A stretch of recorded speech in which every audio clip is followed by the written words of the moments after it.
তুরস্কের প্রতিরক্ষা শিল্পের সাম্প্রতিক অগ্রগতি বিশ্ব সম্প্রদায়ের নজর কেড়েছে। দেশটি আনুষ্ঠানিকভাবে তাদের পরবর্তী প্রজন্মের স্টেলথ বোম্বার ড্রোন ANK-3 সেনাবাহিনীতে অন্তর্ভুক্ত করতে যাচ্ছে, যা আন্তর্জাতিক মহলে ইতোমধ্যেই টার্কিশ B2 নামে পরিচিত। এর ডিজাইন, ক্ষমতা এবং ফ্লাইট অপশনগুলো এমনভাবে পরিকল্পিত যে এটি আকাশে একটি নতুন ধরনের বিপজ্জনক উপস্থিতি তৈরি করছে।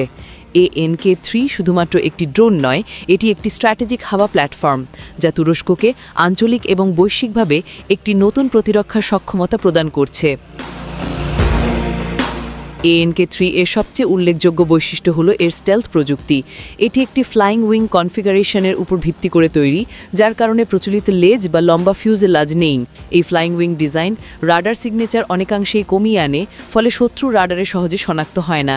স্টেলথ প্রযুক্তির সঙ্গে এটি লো প্রোফাইল ফ্লাইট সক্ষমতা, উচ্চতর নিয়ন্ত্রণযোগ্যতা এবং দীর্ঘ সময় ধরে আকাশে অবস্থান করার ক্ষমতা প্রদান করে। বিশেষজ্ঞরা বলছেন, এর লো অবজারভেবল ডিজাইন এবং অত্যাধুনিক ফিউজেলাজ এটিকে মার্কিন যুক্তরাষ্ট্রের B2 স্পিরিটের তুলনায় সম্পূর্ণ নতুন মাত্রার স্টেলথ ক্ষমতা দিয়েছে।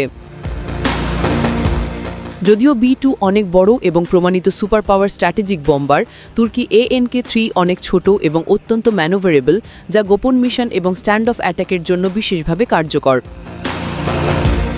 ANK-3 শুধু স্টেলথ নয়, এটি একটি হেভি পেলোড ক্যারিয়ার। এর অভ্যন্তরীণ অস্ত্রভাণ্ডার বা ইন্টারনাল ওয়েপন বে আকারে বিস্তৃত এবং বহনযোগ্য, ফলে বাহ্যিক অস্ত্র ঝোলাতে হয় না, যা স্টেলথ প্রোফাইল বজায় রাখে। এটি cruise missile, long range smart bomb, anti radiation missile, electronic warfare pod এবং অন্যান্য আধুনিক অস্ত্র বহন করতে সক্ষম। এর ফলে ANK-3 শুধু নজরদারি বা রিকনিমিশন প্ল্যাটফর্ম নয়, বরং শত্রুর ভূখণ্ডে গভীর আঘাত হানার জন্য ব্যবহারযোগ্য। এটি একটি বহুমুখী প্ল্যাটফর্ম, যা একসঙ্গে স্ট্রাইক, নজরদারি এবং ইলেকট্রনিক যুদ্ধের কাজ করতে পারে। দীর্ঘ পাল্লার আক্রমণে ANK-3 এর পাল্লার শক্তি এটিকে আরও বিপজ্জনক করে তোলে। এতে রয়েছে উন্নত ন্যাভিগেশন সিস্টেম এবং দূরবর্তী লক্ষ্য শনাক্তকরণের ক্ষমতা। ড্রোনটি শত শত কিলোমিটার দূরে অবস্থিত শত্রু অঞ্চলে নির্ভুলভাবে অস্ত্র সরবরাহ করতে সক্ষম। এই ক্ষমতা এটিকে তুরস্কের আঞ্চলিক প্রভাব বিস্তার এবং প্রতিরক্ষা কৌশলে একটি নতুন মাত্রা দিয়েছে। বিশেষজ্ঞরা মনে করছেন, ANK-3 এর দীর্ঘ দূরত্ব স্ট্রাইক ক্ষমতা এবং স্টেলথ ডিজাইন একত্রে এটিকে আঞ্চলিক শক্তি হিসাবে একটি নতুন বিপদ সৃষ্টি করেছে, যা শত্রু বাহিনীকে গোপনভাবে লক্ষ্য করতে এবং আঘাত হানতে সক্ষম করে। ANK-3 এর এবং নেটওয়ার্ক সেন্ট্রিক ক্ষমতা এটিকে আরও উন্নত করে তুলেছে। এটি স্বয়ংক্রিয়ভাবে লক্ষ্য শনাক্তকরণ, পথ নির্বাচন, হুমকি এড়ানো এবং অন্যান্য ড্রোনের সাথে যোগাযোগ স্থাপন করতে পারে। এর মাধ্যমে একাধিক ANK-3 ড্রোন যৌথভাবে একটি অভিযানে অংশ নিতে পারে, যেখানে প্রতিটি ড্রোন স্বয়ংক্রিয়ভাবে এবং নির্ভুলভাবে কৌশলগত পদক্ষেপ গ্রহণ করে।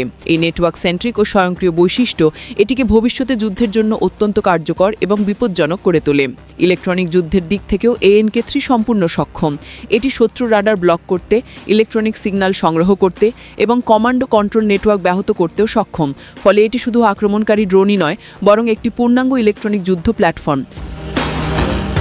এই বৈশিষ্ট্যগুলো একত্রে ANK-3-কে একটি গোপন মিশনের দানব হিসেবে চিহ্নিত করেছে। তুরস্কের প্রতিরক্ষা শিল্পের এই অর্জন দেশকে মধ্যপ্রাচ্যে এবং ন্যাটো অঞ্চলে নতুন ধরনের স্ট্র্যাটেজিক সুবিধা প্রদান করছে। ANK-3 এর উপস্থিতি এটিকে আঞ্চলিক মহাসামরিক মানচিত্রে নতুন অবস্থান দেয় এবং ভবিষ্যতে যুদ্ধক্ষেত্র প্রভাবশালী করে তোলে। বিশেষজ্ঞরা মনে করছেন, এই ড্রোন মার্কিন যুক্তরাষ্ট্রের B2 স্পিরিটের তুলনায় ছোট আকারের হলেও কার্যক্ষমতা এবং ম্যানুভারেবিলিটি ক্ষেত্রে উল্লেখযোগ্য সুবিধা দেয়।